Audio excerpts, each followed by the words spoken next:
আজকে সম্বর্ধনা অনুষ্ঠানের সম্মানিত সভাপতি, উপস্থিত প্রধান অতিথি, আমার সহযোদ্ধা এবং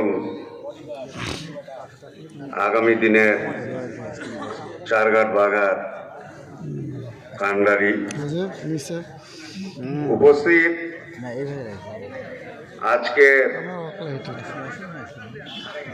আমাদের আহ্বায়ক আবু সাইদ চাঁদ ভাই, উপস্থিত বিশেষ অতিথি আর এক লড়াকু সৈনিক আমার সহযোদ্ধা মার্শাল ভাই, এবং আজকে ডানে বামে যারা রাজশাহী জেলার সদস্যবৃন্দ আছেন তারা সকলেই কিন্তু আমার সহযোদ্ধা এবং তাদের প্রতি আমার শ্রদ্ধা।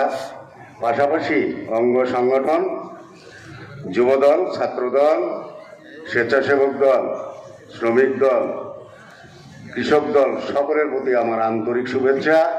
সামনে উপবিষ্ট আমার দুর্গাপুর নিবাসী পৌরসভা এবং উপজেলা সকল সহযোদ্ধা ভাইয়েরা, আজকে আপনারা দেখছেন কি এক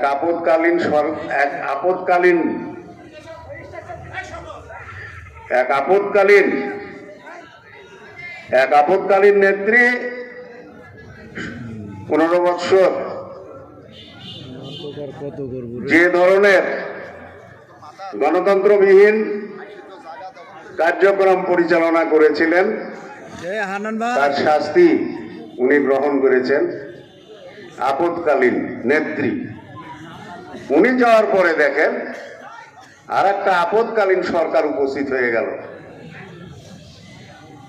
এমন ভাবে উপস্থিত হলো যে বিগত শেখ হাসিনা পিরিয়ডে 7-8 জন আপনার উপদেষ্টা তারা শেখ হাসিনা তেল মর্দন করত এবং বিভিন্ন সুযোগ সুবিধা ফায়দা সবকিছু তারা শেখ হাসিনার সময় গ্রহণ করেছিল। নাম বললে হয়তো নাখোশ হয়ে যাবেন, কিন্তু প্রধান উপদেষ্টা তিনাকে শেখ হাসিনা যেভাবে অনাচার অবিচার, তিনি একজন বাংলাদেশের রত্ন, এটুকু আমরা 20 কোটি মানুষের রত্ন, যিনি নোবেল পুরস্কার পেয়েছিলেন, যিনি বিশ্বে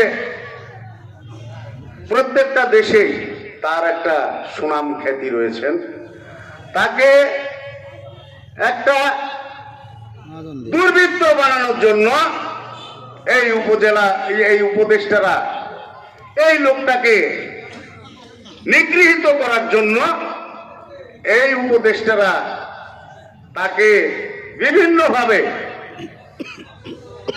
দেশকে একটা ক্রাইসিস তৈরি করে এই দেশকে একটি ব্যর্থ রাষ্ট্রের যাতে পরিচয় বহন করে সেই দিকে আগাচ্ছে। একটা আপদকালীন সরকার। তো আমরা মনে করি, আপনারা মনে করেন না যে গণতন্ত্র আমরা পেয়ে গেছি।